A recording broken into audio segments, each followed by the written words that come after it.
आप लोग साधना की शुरुआत करते हो, मेहनत करते हो, प्रयास करते हो।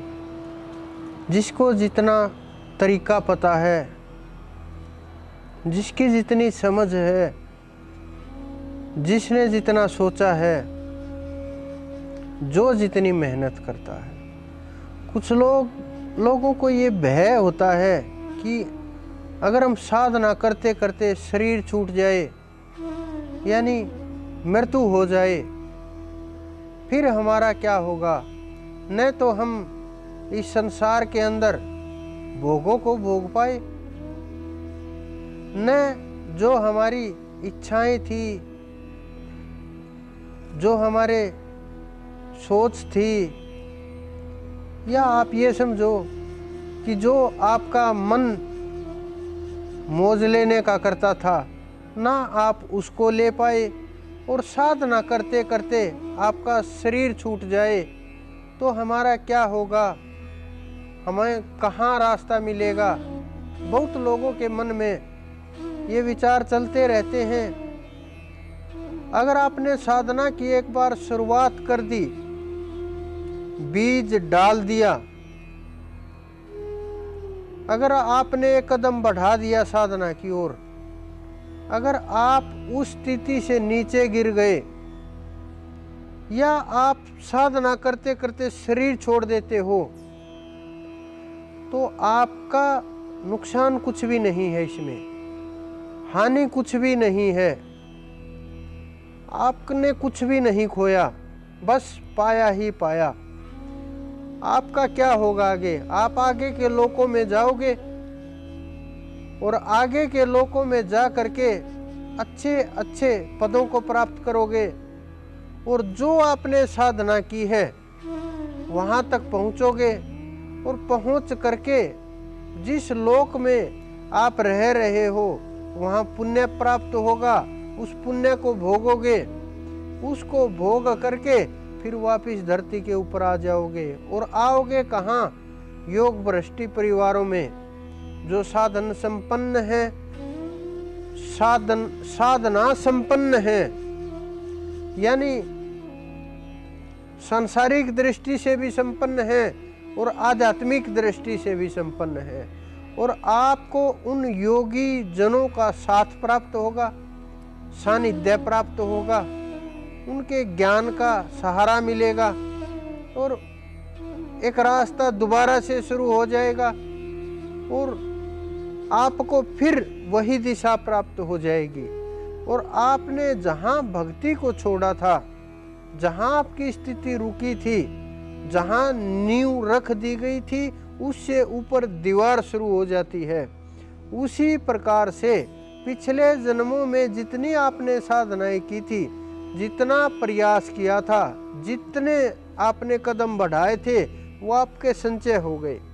जिस प्रकार से आप ये समझो, आपने बैंक में कोई खाता खुलवा लिया है और उसमें आप धीरे धीरे करके पैसे जमा कराते चले गए, और फिर आपने उसमें जमा कराने बंद कर दिए कुछ वर्षों के लिए, और फिर दोबारा से आ करके फिर उसके अंदर फिर जमा करवाने लगे। क्या आपके वो पैसे खत्म होंगे? नहीं होंगे। वो बिल्कुल पैसे खत्म होने की बजाय पैसे और आपको ज़्यादा प्राप्त होंगे। यही काम आपकी साधना का है।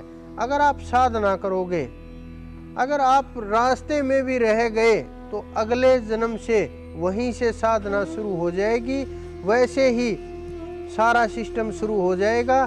और आपका जो पिछला ज्ञान है वो भी जागृत होने लगेगा, आपको एहसास होने लगेगा, और आप इस संसार के अंदर ना भटक करके उसी परमात्मा के मार्ग पर चलने लगोगे, और उसी मार्ग पर आगे बढ़ते हुए और फिर अपनी दिशा में चलते हुए परमात्मा की ओर चढ़ाई शुरू हो जाएगी। और जितनी जागृति होगी उतनी नजदीकता होगी।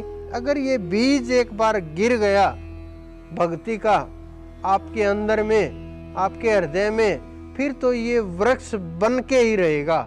चाहे कोई कितना भी रोकने का प्रयास करे, चाहे कितना ही प्रयत्न करे, कितना ही जोर लगाए, अगर समर्थ गुरु ने आपके हृदय में ये बीज डाल दिया नाम का, भक्ति का, तो समझो आपका कल्याण निश्चित है, कोई भी नहीं रोक सकता इस कल्याण को होने से।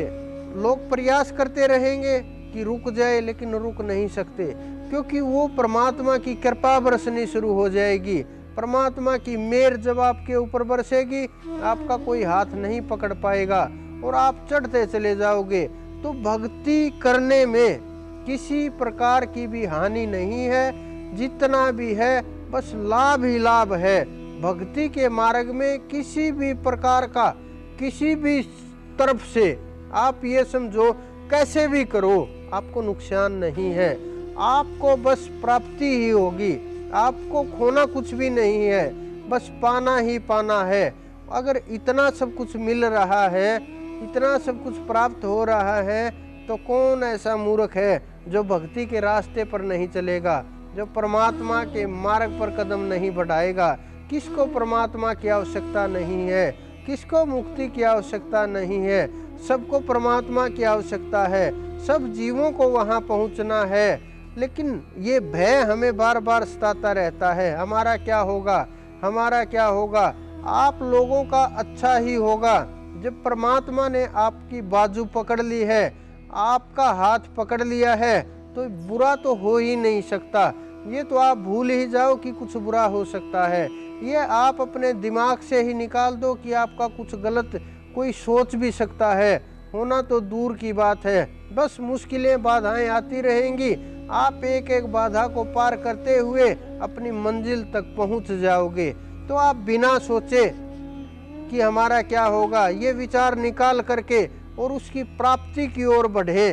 फिर आपको जितना प्रयास होगा, जितना आपका रास्ता साफ होगा, जितना आप ज्यादा चढ़ पाओगे, जितना ध्यान भजन ज्यादा होगा, उतनी ही स्पीड से आप परमात्मा की तरफ बढ़ते चले जाओगे।